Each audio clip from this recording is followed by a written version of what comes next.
So hi guys, welcome back to my channel humanity shorts. और आज हम part 4 cover करने वाले हैं क्लास 12 साइकोलॉजी का चैप्टर 2 सेल्फ एंड पर्सनालिटी। तो अगर चैनल पर न्यू हो तो चैनल को सब्सक्राइब कर लेना, वीडियो को लाइक करना मत भूलना। तो चलिए बिना देरी स्टार्ट करते हैं हम आज का लेक्चर। तो आज का हमारा पहला टॉपिक है लेवल्स ऑफ कॉन्शियसनेस। तो हमने पिछले लेक्चर में ये डिस्कस करा था कि साइकोडायनामिक अप्रोच में एक्चुअल में हुआ क्या था और किसने दी थी, और उसमें उन्होंने कौन से मेथड्स यूज करे थे। तो हमको पता है सिगमंड फ्रॉइड ने दी थी, और उन्होंने hypnosis, free association, dream analysis, इन सब चीज़ों का इस्तेमाल करा था। बट उन्होंने लेवल्स ऑफ कॉन्शियसनेस में ये बता रखा है कि कैसे 3 लेवल में हम लोगों के माइंड में चीज़ें होती हैं। Freud's theory considered the sources of consequences of emotional conflicts and the way people deal with these. तो उन्होंने कंसिडर करा था कि कैसे लोगों को इमोशनल कॉन्फ्लिक्ट्स होते हैं और वो कैसे उसके साथ डील करते हैं। In doing so it visualizes the human mind in terms of 3 levels of consciousness. तो उन्होंने ह्यूमन माइंड को 3 लेवल्स ऑफ कॉन्शियसनेस के उस पर देखा था।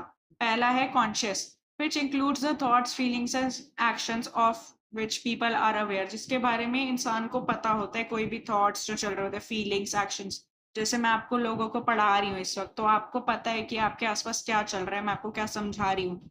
तो सारे जो थॉट्स आपके दिमाग में आ रहे होंगे कि पढ़ते वक्त वो वाली चीज़, वो आपके कॉन्शियस माइंड में चल रही है कि आप उसके बारे में अवेयर हो। The second level is preconscious, which includes mental activity of which people may become aware only if they attend to it closely. Preconscious में होता है कि आपके दिमाग में वो चीज़ तभी आएगी जब आप उसके ऊपर अटेंशन दोगे। अगर आपने अटेंशन नहीं दी तो वो आपके प्री कॉन्शियस माइंड में रहेगी, लेकिन अगर आपने अटेंशन दे दी तो वो आपके कॉन्शियस माइंड में चली जाएगी। तो इसके बारे में आप सिर्फ तभी अवेयर होते हो जब आप उसके बाद अटेंशन देते हो। ठीक है। The third is unconscious, which includes mental activity that people are unaware of. हमारे को नाम से ही पता लग रहा है अनकॉन्शियस के कि वो मेंटल एक्टिविटीज जो इंसान के आसपास हो रही होती है लेकिन उसके बारे में उसको पता नहीं होता, वो होता है unconscious. According to Freud, the unconscious is a reservoir of instincting और एनिमल ड्राइव्स। तो ये अनकॉन्शियस को एक रिजर्वायर मानते थे, और ये इंस्टिंक्टिव भी हो सकता है और मतलब एनिमल डिराइव्स भी होता है। It also stores all the ideas and wishes that are concealed from the conscious awareness. तो ये इसमें अनकॉन्शियस माइंड में बहुत सारे ऐसे आइडियाज और विशेज होती हैं जो कि हमारे कॉन्शियस माइंड से कंसील्ड करी जाती हैं, यानी कि दूर रखी जाती हैं। क्योंकि कई बार ऐसा होता है कि हमारे कुछ ऐसे थॉट्स होते हैं जो हम लोग को कॉन्शियस माइंड में पता लगते हैं, तो उससे हमारे दिमाग में कॉन्फ्लिक्ट होनी चालू हो जाती है, जिसकी वजह से बहुत सारे डिसऑर्डर्स भी हो सकते हैं, because they could lead to psychological conflicts. तो इसीलिए हमारे जो अनकॉन्शियस माइंड में जो चीज़ें विशेष रखी हुई हैं या कुछ भी हैं, उनको छुपा के रखा होता है, बंद करके रखा होता है हमारे कॉन्शियस माइंड से। ठीक है। और मोस्टली ये होता ही है सेक्सुअल डिजायर्स की वजह से, जो कि हम लोग ओपनली ऑब्वियसली एक्सप्रेस कर नहीं सकते, तो इसलिए उनको हमारे को रिप्रेस करना पड़ता है। क्योंकि हम लोग ओपनली, कोई हमारी ऐसे आज तक कोई सोसाइटी बनी नहीं है कि हम लोग सेक्सुअल डिजायर्स के बारे में डिस्कस कर सके, तो इसीलिए। और people constantly struggle to find either some socially acceptable ways to express unconscious impulses. तो मतलब हमारे पास कोई आसपास कोई सोसाइटी ही नहीं है जिसमें हम ये चीज़ डिस्कस कर सके, तो इसलिए लोग बहुत ज़्यादा कॉन्स्टेंटली स्ट्रगल करते हैं इसी चीज़ को एक्सेप्ट करने में। ठीक है। Freud developed a therapeutic procedure called psychoanalysis. तो ये बहुत ही इंपॉर्टेंट है कि उन्होंने कौन सा एक थेरेप्यूटिक प्रोसीजर दिया था, उसको बोला जाता है psychoanalysis. The basic goal of psychoanalytic theory is to bring the repressed unconscious materials to conscious, thereby helping to people live in the more self-aware and integrated manner. तो बेसिकली साइकोएनालिसिस जो इनकी therapeutic procedure थी, और इनका basically यही motive था कि जितने भी रिप्रेस्ड अनकॉन्शियस मटेरियल्स थे उसको कॉन्शियस माइंड में लाना और लोगों की हेल्प करना, उनको मोर सेल्फ अवेयर बनाने के लिए और एक इंटीग्रेटेड मैनर में जीने के लिए। ठीक है। इसमें बस इतना ही बता रखा है। अभी हम ये जो 3 लेवल्स ऑफ कॉन्शियसनेस है इसको थोड़ा और डिस्कस करते हैं एक डायग्राम के थ्रू। तो अब हम 3 लेवल्स ऑफ कॉन्शियसनेस को एक डायग्राम के थ्रू समझेंगे। अब कॉन्शियस, प्री कॉन्शियस और अनकॉन्शियस में हमने यही समझा कि कॉन्शियस होता है जिसके बारे में हम अवेयर होते हैं, तो इसलिए वो बिल्कुल ऊपर की तरफ है। प्री कॉन्शियस में होता है अगर हम उसके ऊपर अटेंशन डालेंगे तो हमारी वो कॉन्शियस माइंड में चल जाएगी, इसलिए वो बीच में होता है। और अनकॉन्शियस माइंड में होता है कि हमारे को उसके बारे में पता ही नहीं है, इसलिए वो सबसे नीचे है। प्री कॉन्शियस बहुत करीब इसलिए है कॉन्शियस माइंड के क्योंकि हम अटेंशन देंगे तो वो उसके पास चला जाएगा, अनकॉन्शियस जिसके बारे में अवेयर ही नहीं है, और कॉन्शियस जिसके बारे में हम अवेयर है, इसलिए वो सबसे ऊपर है। ठीक है, तो आई होप आपको लेवल्स ऑफ कॉन्शियसनेस समझ आ गया होगा। अब हम आगे बढ़ते हैं स्ट्रक्चर ऑफ पर्सनैलिटी पे। According to Freud's theory, the primary structural elements of personality are 3: id, ego, super ego. ये 3 फोर्सेस होती है जो हमारे दिमाग के अंदर होती है, इड, ईगो, सुपर ईगो, और ये हमारी अनकॉन्शियस माइंड के अंदर अवेलेबल होती है। और अब हम एक एक करके इनको समझते हैं कि इड, ईगो, सुपर ईगो क्या होता है। Id, it is the source of persons instinctual energy. It deals with immediate gratification of primitive needs, sexual desires and aggressive impulses. तो ये बेसिकली हमारे को इड ये बता रखा है कि एक, अगर मैं आपको एग्जांपल के तौर पर समझाऊं, तो हमारी बुक में एग्जांपल दे रखा है कि एक छोटा बच्चा है, वो मॉल में गया और उसने जाकर देखा कि वहां पर उसको आइसक्रीम दिख रही है, एक भैया आइसक्रीम बेच रहा है, तो उसका भी मन करता है खाने का। तो इड में होता है कि वो बच्चा डायरेक्टली जाके वो आइसक्रीम उठा लेगा, क्योंकि उसकी इमीडिएट ग्राटिफिकेशन है ऑफ प्रिमिटिव नीड्स, कि उसको उसी टाइम चाहिए। जैसे हम बचपन में करते हैं ना, हमने कोई टॉय देख लिया तो हमारे को वो उसी टाइम चाहिए, हम जिद करने लग जाते हैं। ईड का मतलब भी वही होता है, वो भी जिद करने लग जाता है। It works on pleasure principal, तो ये प्लेजर प्रिंसिपल के ऊपर काम करता है, जो कि एक इंपॉर्टेंट पॉइंट है, which assumes that people seek pleasure to avoid pain. तो जिसमें ये एज्यूम करा जाता है कि लोग प्लेजर इसलिए चाहते हैं अपनी लाइफ से क्योंकि वो अवॉइड करना चाहते हैं पेन को, ऐसा फ्रॉइड कहते हैं। Freud considered much of persons instinctual energy to be sexual, तो मोस्टली जो एक इंसान की इंस्टिंक्चुअल एनर्जी होती है कि उसको उसी टाइम चाहिए, वो मोस्टली सेक्सुअल हो सकती है। And the rest as aggressive, और बाकी की जो होती है वो एग्रेसिव होती है। It does not care for moral value society and other individuals, तो मतलब ये, इसको, इड को फर्क बिल्कुल नहीं पड़ता कि मॉरल वैल्यूज क्या होते हैं, सोसाइटी क्या होती है, अदर इंडिविजुअल्स।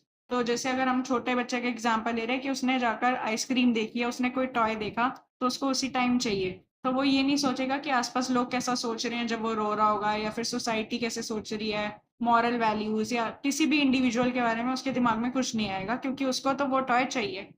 ठीक है।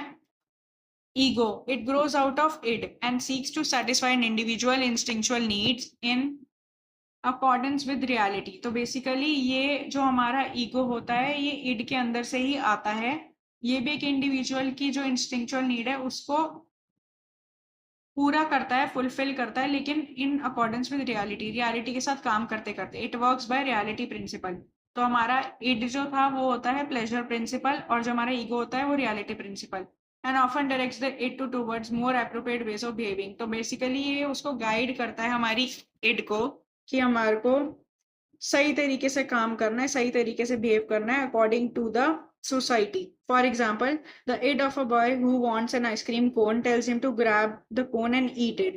तो वही इड ने बोला उसके बॉय को, जो बॉय था वहां पर गया था, उसका जो इड है वो उसको बोलेगा जाकर कोन उठा लो, क्योंकि उसको आइसक्रीम खानी थी इसलिए। लेकिन जो उसकी ईगो होगी, जो उस बच्चे की ईगो होगी, वो उसको बताएगी कि जो भी आप कोन ग्रैब करोगे किसी की परमिशन के बिना, तो आपको पनिशमेंट मिलेगी इस बात के लिए।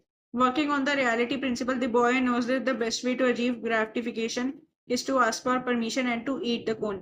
तो अगर हम रियलिटी की बात करते हैं, तो working on the reality principle, boy को पता है ये वाली चीज कि अगर उसको ये आइसक्रीम खानी है और ग्राटिफिकेशन चाहिए उसको, कि उसको प्लेजर चाहिए इस चीज का कि उसको आइसक्रीम खानी है, तो बेस्ट वे है कि वो अपनी मम्मी से इस चीज की परमिशन ले कि वो खा सकता है या नहीं खा सकता।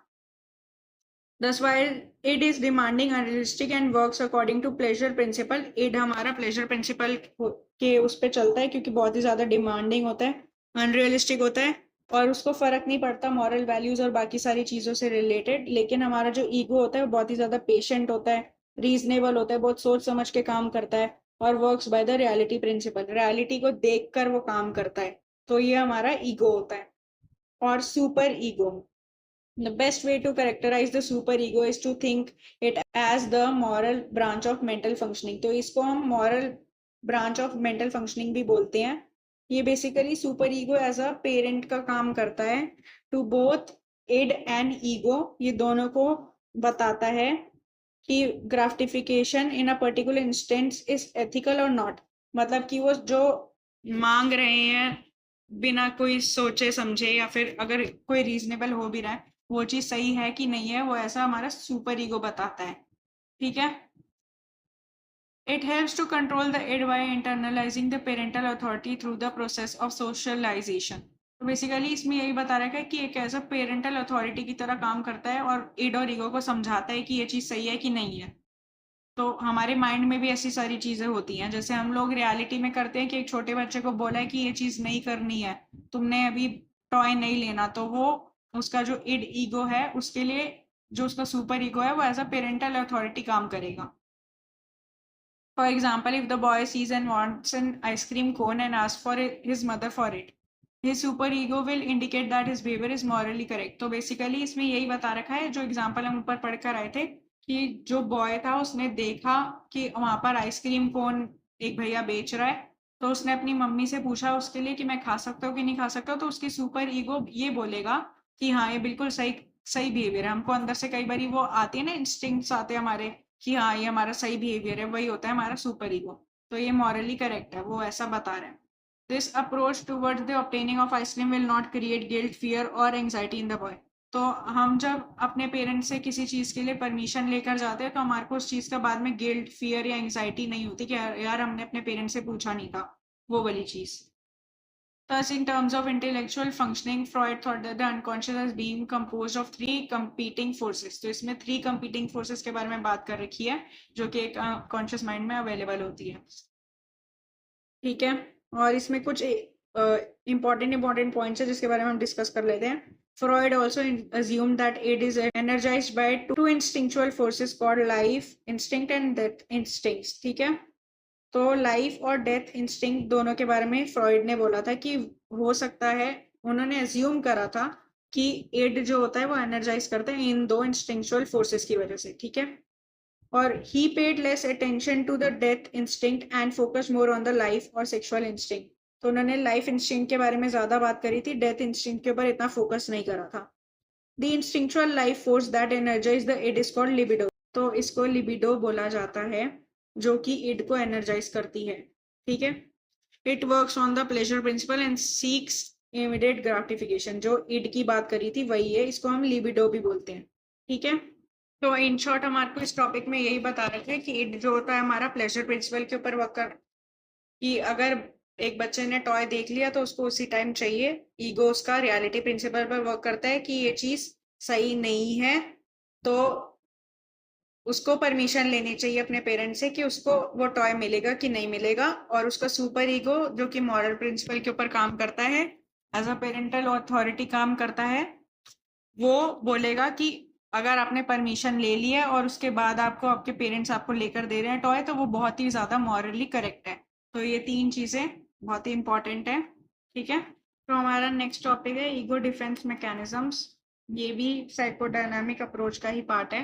According to Freud, much of human behavior reflects an attempt to deal with or escape from anxiety. तो फ्रॉइड ने बोला था कि हमारा जो ह्यूमन बिहेवियर होता है वो बहुत ज़्यादा रिफ्लेक्ट करता है और अटेम्प्ट करता है किसी भी चीज़ को डील करने का, या तो एस्केप कर लेगा एंग्जाइटी से या फिर उसके साथ डील करेगा। Thus, how the ego deals with the anxiety largely determines how people behave. तो मोस्टली जो हमारा ईगो जिस तरीके से बिहेव करता है वो डिटरमाइन करता है कि कैसे एक इंसान बिहेव कर रहा है। Freud believed that people avoid anxiety mainly by developing defense mechanisms that try to defend ego against the awareness of instinctual needs. Basically Freud का ये मानना था कि जो भी लोग होते हैं वो अवॉइड करते हैं एंग्जाइटी को by developing defence mechanisms. Defence mechanism होता है किसी चीज से हम लोग भाग रहे होते हैं। ठीक है, और इसी को बोला जाता है कि वो बोलते थे कि हम लोग अपनी ईगो को डिफेंड करते हैं अपनी against the awareness of instinctual needs, कि हम लोग बिल्कुल डिफेंड करना चालू कर देते हैं, हम डिफेंस मैकेनिज्म्स को अडेप्ट कर लेते हैं अपनी, या फिर डेवलप कर लेते हैं time to time. Thus, defense mechanism is a way of reducing anxiety by distorting reality. तो डिफेंस मैकेनिज्म का मतलब यही होता है कि किसी तरीके से हमारी एंग्जाइटी को कम करना बाय डिस्टॉर्टिंग रियलिटी, की रियलिटी को एक्सेप्ट ही नहीं कर रहे। अब इसमें पहला आ जाता है repression, in which anxiety provoking behaviours और thoughts are totally dismissed by the unconscious. तो इसमें जो रिप्रेशन होता है, इसके अंदर जो जितने भी हमारे थॉट्स होते हैं, फीलिंग्स होते हैं, उन सबको बिल्कुल डिसमिस कर दिया जाता है, खत्म कर दिया जाता है हमारी अनकॉन्शियस के द्वारा। मतलब हमारी जो अनकॉन्शियस होती है वो बिल्कुल जितनी भी एंग्जाइटी जिसकी वजह से हो रही है, कोई भी थॉट्स है जिसकी वजह से आपको एंग्जाइटी हो रहा है, उसको डिसमिस कर देते हैं हमारी अनकॉन्शियस माइंड से। When people repress the feeling और desire they become totally aware of that wish और डिजायर। तो जब एक इंसान अपने किसी भी थॉट या फीलिंग्स को रिप्रेस करने की कोशिश करता है, चाहे वो किसी भी चीज को लेकर हो, तो वो इंसान बिल्कुल टोटली अनअवेयर हो जाता है कि वो उसने कभी सोचा भी था कि उसकी वो विश थी या डिजायर था। Thus, when a person says I do not know why I did that, जब वो बोलता है कि उसको पता ही नहीं कि उसने क्यों करा है, क्योंकि उसने बिल्कुल टोटली डिसमिस कर दिया अपने अनकॉन्शियस माइंड से। तो ये दिखाया जा रहा है कि सम रिप्रेस फीलिंग और डिजायर इज एक्सप्रेसिंग इटसेल्फ। यही कि जो कुछ चीज रिप्रेस करी थी, कोई फीलिंग, थॉट्स या डिजायर, उस चीज को एक्सप्रेस करा जा रहा है। सेकेंड है projection. People attribute their own traits to others. तो इसमें होता है जैसे हम अपनी गलती किसी और के सर मारते हैं, वो वाली चीज है इसमें। Thus, a person who has a strong aggressive tendencies may see other people as acting in excessively aggressive way towards him or her. तो मतलब एक इंसान जो बहुत ही ज्यादा गुस्से में रहता है हर टाइम, उसको सामने वाला इंसान गुस्से में लगेगा और वो सामने वाले को ब्लेम करने लगेगा कि यार तुम तो सारा टाइम गुस्से में रहते हो। लेकिन जबकि वो इंसान खुद ही सबसे ज्यादा एग्रेसिव है, तो वो सामने वाले को ब्लेम कर रहा है, तो उसको बोला जाता है projection. Attributing their own traits to others, दूसरों को ब्लेम करना।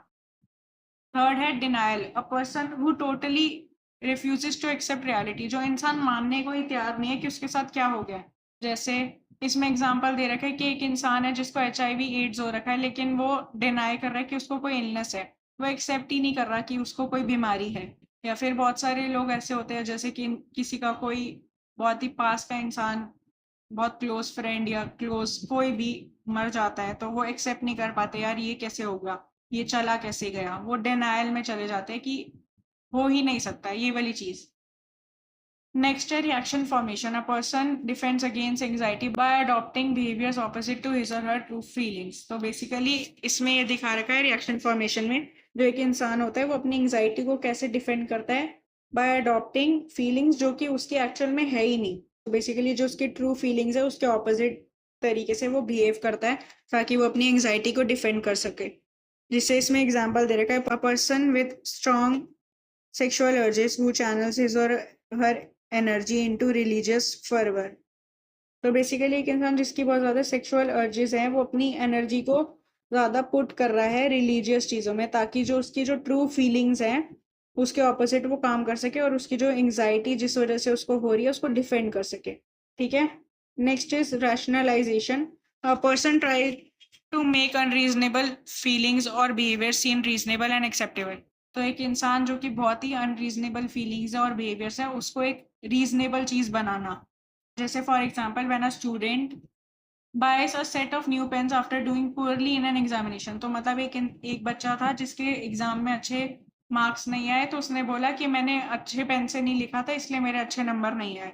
तो इसलिए वो नए नए पेन लेकर आ रहा है और बोल रहा है कि मैं अगली बार इससे परफॉर्म करूंगा तो मेरे अच्छे नंबर आ जाएंगे। तो वो रैशनलाइज करने की कोशिश कर रहे हैं कि मैंने इस पेन से मैंने पेपर नहीं दिया था इसलिए मेरा अच्छा पेपर नहीं गया, नहीं तो अगर मैंने इसे दिया होता तो बहुत अच्छा जाता। तो वो रैशनलाइज कर रहा है। I will do much better with these pens. जो ये वो बोल रहा है कि अगर मैं ये वाले पेन लेकर जाता तो मैं इससे ज्यादा अच्छा करता। People who use defence mechanisms are often aware of doing so. तो मतलब जो भी इंसान इन चीजों को अडेप्ट कर लेता है डिफेंस मैकेनिज्म्स को, इन लोगों को पता ही नहीं होता कि ये लोग डिफेंस मैकेनिज्म का यूज कर रहे हैं। Each defense mechanism is a way of ego to deal with uncomfortable feelings produced by anxiety। तो बेसिकली जितने भी ये डिफेंस मैकेनिज्म्स हैं, ये हमारी एक वे है ईगो की डील करने की किसी भी अनकंफर्टेबल फीलिंग से, जो कि कोई भी किसी भी तरीके की एंग्जाइटी को प्रोड्यूस कर रही है। तो इसको बेसिकली ईगो को कैसे डील करना है किसी भी अनकंफर्टेबल फीलिंग से, चाहे वो कितनी भी एंग्जाइटी कर रही हो, ये डिफेंस मैकेनिज्म उसका काम करते हैं। ठीक है। अब हम मिलते हैं हमारे नेक्स्ट लेक्चर में, तब तक के लिए थैंक्स फॉर वॉचिंग।